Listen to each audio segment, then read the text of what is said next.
Voilà, Popol Djamani, avec lui, on va parler de la révision constitutionnelle, le dialogue, les juges de la Cour constitutionnelle, la loi sur la répartition des sièges. Mais il est jeune. Il est autorité morale d'un parti politique. Bienvenue. Merci beaucoup. Monsieur Popol Djamani. Popol Djamani. AVR. Alliance de valeurs républicaines. Autorité morale du parti Président politique. national de ce parti. Aujourd'hui, le 30 juin, nous allons fêter 5 ans depuis la création de ce parti. 5 ans. Oui. Vous avez des députés? Non, nous avons créé ce parti, nous avons mis en nous le parti après les élections de 2018. Quelle obédience? Nous sommes sentinelles des institutions politiques.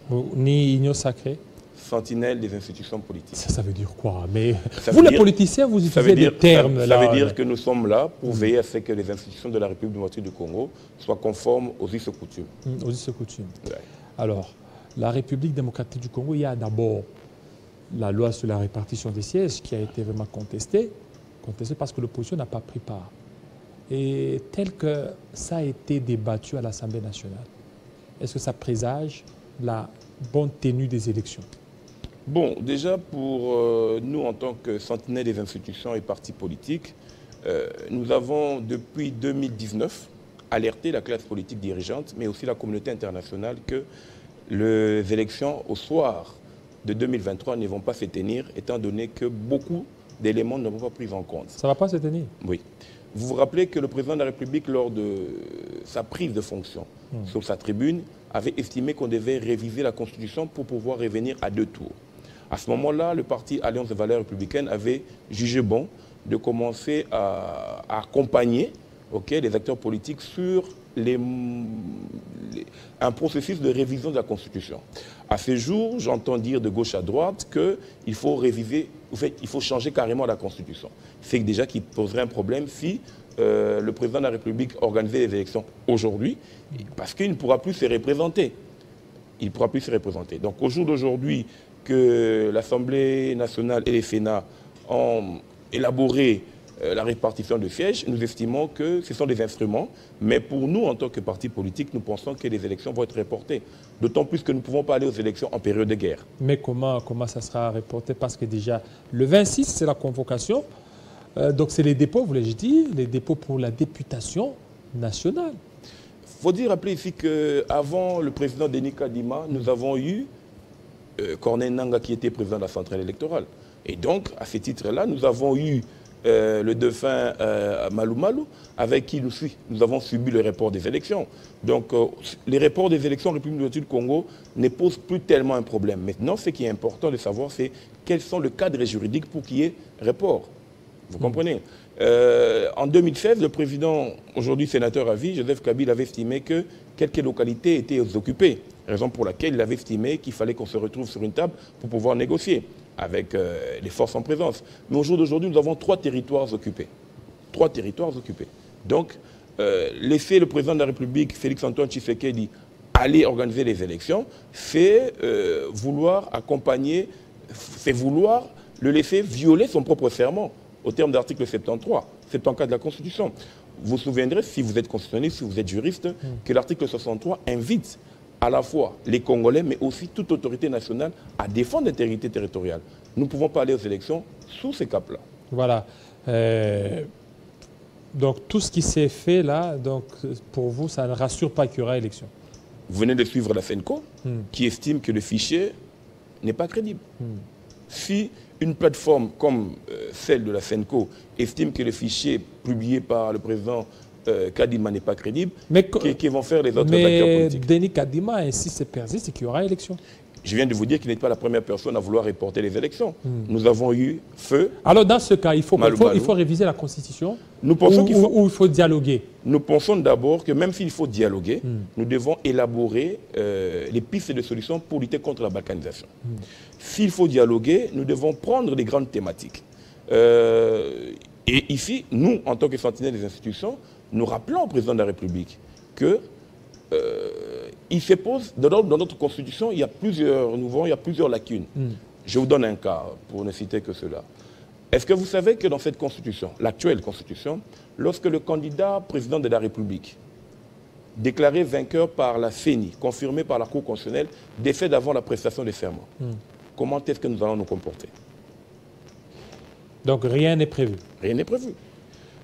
Lorsque, aujourd'hui, le président Tshisekedi décide de manière unilatérale, personnelle, qu'il ne va plus se représenter, il devient sénateur à vie au terme de l'article 104, je crois le 5e alinéa. Et si après 5 ans, il estime qu'il a un mandat qui lui restait, vous allez lui dire qu'il est devenu sénateur à vie. Donc, l'article 104 n'a pas stipulé comment est-ce qu'on devient sénateur à vie. L'article veut, la disposition, l'alinéa, dit qu'à la fin de son mandat, le président de la République, élu, devient sénateur à vie. Mais c'est celui qui fait un mandat ou celui qui fait 2 mandats? Et nous pensons que ces grandes questions-là doivent être remises en cause et amener la classe politique à réviser la Constitution. Le sénateur à vie, Joseph Kabila aujourd'hui, a connu 2 régimes constitutionnels. Le premier en 2006, où les élections étaient à 2 tours. Le deuxième, c'est en 2011, où les élections étaient à 5 tours. Mais aujourd'hui, le président Tshisekedi, s'il organisait les élections, avec le climat qui se passe, avec l'insécurité qui se passe, il ne sera plus à même de pouvoir jouir lorsque sa famille politique voudrait réviser la Constitution après son élection. Et nous estimons que ça, ce n'est pas normal. Donc il faut réviser la Constitution. Nous voulons réviser la Constitution parce que nous pensons... Et vous ne touchez pas les dispositions et entrer à la nationalité? Non, ça, les Congolais ont déjà tranché. Nous avons tranché ce problème à Sun City. À Sun City. À Sun City, donc nous pour avons vous, tranché et ce maintenant, problème. il y a ceux qui veulent qu'il y ait la loi sur de père et de mère. Mbosso n'a pas pu aligner cela. Il n'y a pas eu de débat. Non, et vous, en tant qu'analyste, comment vous... Si nous voulons parler de la loi sur les pères et les mères, il faut commencer par réviser la Constitution. Réviser. Il faut réviser la Constitution. Alors, maintenant, pour vous, dialogue, quel format? Est-ce que c'est opportun? Mais vous ou il faut certainement privilégier les institutions ou les cadres beaucoup plus institutionnels? On ne recrée pas la roue. En 2016, nous avons eu un dialogue, format SENCO ou UIA, où nous avons eu la classe dirigeante ou les acteurs en présence négocier. Ici, nous parlons de dialogue sur quelle place? Sur quel point? Parce que nous disons d'abord qu'il nous faut une loi, ok, pour pouvoir mettre ensemble un langage commun des Congolais face à la balkanisation. Il faut amener les Congolais à se dire clairement, regardez la Constitution de la République démocratique du Congo. Vous constaterez avec moi que dans les pays avancés, le président du Sénat, le président de l'Assemblée nationale ou tout député, avant la prise de la fonction parlementaire, déclare son patrimoine. Ici, chez nous, aucune loi n'en parle. Et nous créons ce que nous appelons l'impunité institutionnelle. Parce qu'aucun député n'arrive à déclarer ses biens avant d'entrer en fonction.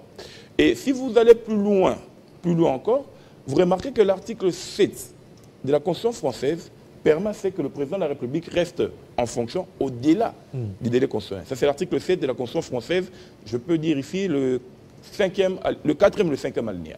Alors que chez nous, c'est l'article 76 qui veut, je crois que c'est le 3e alinéa, que le président du Sénat, qui fait l'intérim du président de la République empêché, qui puisse rester en fonction au-delà du délai. Et ça, c'est la Cour constitutionnelle qui lui accorde une prorogation. Mais lorsque chez nous, les élections n'arrivent pas à être tenues dans les délais, il faut passer par un dialogue. Nous estimons non. Si le président du Sénat qui remplace le président de la République empêché, lui qui est accessoire, le principal aussi, lui, on doit lui donner un cadre juridique qui lui permettrait de rester un peu plus longtemps que possible. Je vous ai donné le cas. Je vous ai donné les cas, par exemple, du tribalisme, ce qui est en train de monter. Aujourd'hui, nous avons ces fléaux. Or, est-ce que la gestion de Mobutu, en nommant les ministres, en nommant les gouverneurs qui n'étaient pas originaires, n'était pas une solution pour la République démocratique du Congo, à l'époque de Zaïre? Donc nous estimons que toutes ces questions-là, nous devons les débattre à bon temps rompu avec les acteurs politiques en présence pour accompagner le président de la République à réussir son mandat. Alors vous n'avez pas peur, c'est-à-dire qu'on sait bien quand il y a dialogue, à l'issue du dialogue, il y a toujours le partage des postes. Et on connaît la mentalité des Congolais, lorsqu'ils sautent sur les dialogues, ils sont en train d'entrevoir, d'envisager, après les dialogues, je serai tel, je vais occuper telle fonction. Le peuple ne va pas se retrouver. C'est le sacrifice à payer pour que la paix revienne dans ce pays. Si le sénateur à vie Joseph Kabila est passé par là, il a payé le sacrifice. Le pouvoir En fait, nous dirigeons, nous n'avons pas le pouvoir simplement pour nous-mêmes. Nous devons donner la paix sociale, nous devons donner le pain à nos peuples. Et s'il faut passer par un dialogue pour que nous puissions redistribuer les cartes, il n'y a pas de souci. Faut-il vous rappeler que Bruno Tshibala, Sami Badibanga sont les fruits de ce dialogue. Donc au jour d'aujourd'hui, nous pensons que demain, si il y a réconfiguration du jeu politique, parce qu'on ne peut pas tenir les élections le 20 décembre 2023, puisque je vous rappelle ici que nous avons adressé une lettre au président de la CENI, le président Denis Kadima. Nous lui avons expliqué que les juges de la Cour constitutionnelle risqueraient de tomber hors mandat, surtout ceux ici du Congrès. Parce que si vous lisez l'article 7 de la loi organique, vous constaterez que la convocation ou le changement des juges de la Cour constitutionnelle doit intervenir 1 mois ou 1 semaine au plus tard avant l'expiration de leur mandat. Et l'article 158 veut que, ou dispose que le mandat du juge de la Cour constitutionnelle est de 9 ans. Donc ceux qui sont là, ils sont hors mandat? Non, non. En 2024, oui. En avril 2024, ils seront hors mandat. Et que la Constitution, les lois y afférentes, veut que, au mois de mars, qu'on puisse renouveler, qu'on puisse désigner... Mars 2024. Qu'on puisse désigner de nouveaux juges. Surtout ceux ici du Congrès. Or, avec le calendrier proclamé par le président Denis Kadima, les élections sénatoriales s'organisent le 20 février 2024. Alors que l'article 112 et 114 de la Constitution accordent 30 jours après la proclamation des résultats des sénatoriales, pour installer les bureaux provisoires. Et il faut encore 30 jours, ok, disais-je 15 jours, pour la conformité du règlement intérieur. Ce qui fait que les juges de la Cour constitutionnelle, parce qu'on n'aura pas le Congrès installé, on aura des problèmes. Et maintenant, dans ce cas, c'est quoi la solution? Nous avons dit au président Denis Kadima, il faut modifier le calendrier électoral. Modifier le calendrier électoral pour que les élections sénatoriales ne se tiennent pas en cette date-là. Parce qu'il faut rappeler qu'en 2015, nous avons eu une Assemblée nationale renouvelée et un Sénat non renouvelé. Ça, c'est une piste de solution pour nous. Parce que nous estimons que si nous ne le faisons pas aujourd'hui, et si nous n'en parlons pas aujourd'hui, la classe politique, à ce moment-là, va se réveiller. Mais aussi, nous rappelons à ceux de l'opposition qui veulent voir la Cour constitutionnelle changer, que nous puissions attendre, parce que déjà, je rappelle ici que le 9 ans de membres de la Cour constitutionnelle termine le 3 mars 2024, au terme de l'article 7. Donc, qui ont déjà eu ces 9 ans, par exemple? Ceux qui sont depuis 2015. Comme qui, que vous connaissez? Bon, je sais qu'ils sont de la génération de Benoît Loma, mais Benoît Loma qui est décédé personnellement, mais tous ceux qui sont arrivés en 2015, même si nous avons eu changement chaque 3 ans. Alors maintenant, dans ce cas, si au mois d'avril 2024, ils ont 9 ans, ils ne peuvent plus. Le mandat, ils partent tous. Même l'actuel président qui est arrivé à la Cour constitutionnelle, oui. Il partira.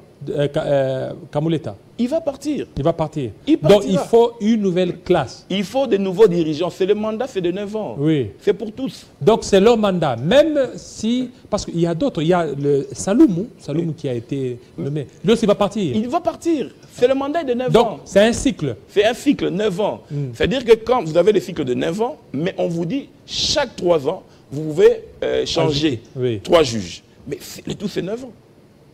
Donc, après, en 2024, il faut un nouveau cycle des juges. Un nouveau cycle des juges. Voilà. Et là, c'est compliqué. Est-ce que c'était bien réfléchi, cette histoire? Bon, c'est pourquoi nous disons que nous appelons les acteurs politiques à voir, parce qu'il faut rappeler ici que la Cour constitutionnelle, c'est les juges constitutionnels pénals du président de la République, c'est les juges de la conformité des lois. Donc, est-ce que nous voulons mettre la Cour constitutionnelle hors mandat parce que nous avons des velléités d'organiser, de pousser le président de la République à organiser les élections?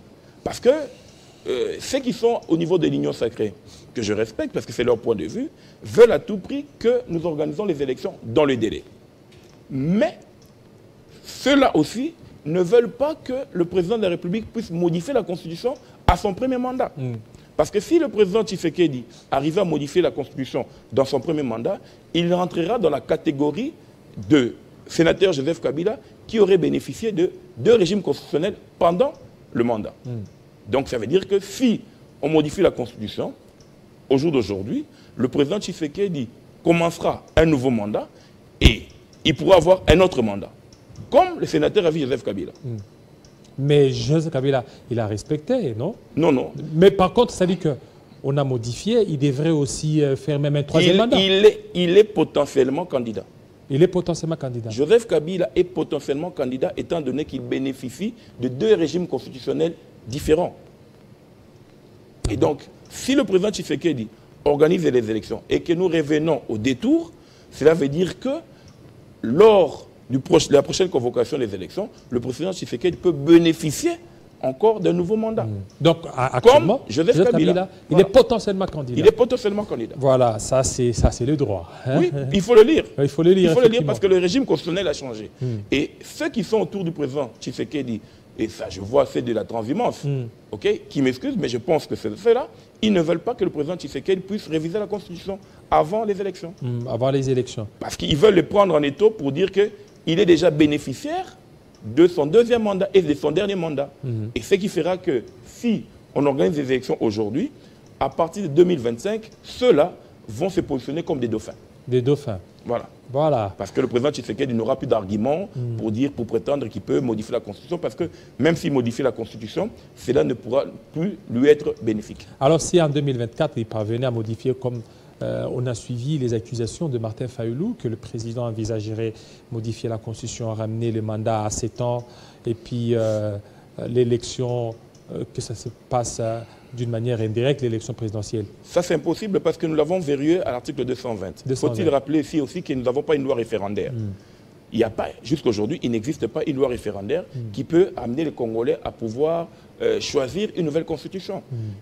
Donc, cela veut dire que pour parler de la modification de la Constitution de la République démocratique du Congo, il faut toujours parler du Congrès.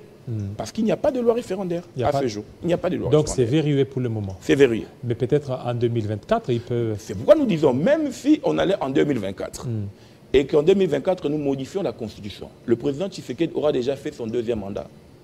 Ah bon, il aura fait... Donc, il ne peut plus y revenir. Il aura fait son 2e mandat. Parce qu'il subit maintenant la pression de l'ancienne Constitution. Et donc la nouvelle Constitution, c'est pour le candidat à venir. Le candidat à venir. Voilà, voilà, ça c'est bien dit. Voilà. Merci à vous, M. Avrer. AVR, Alliance des valeurs républicaines. Voilà, AVR. Merci surtout de votre passage pour de pertinentes analyses. Hein. Merci beaucoup. Merci.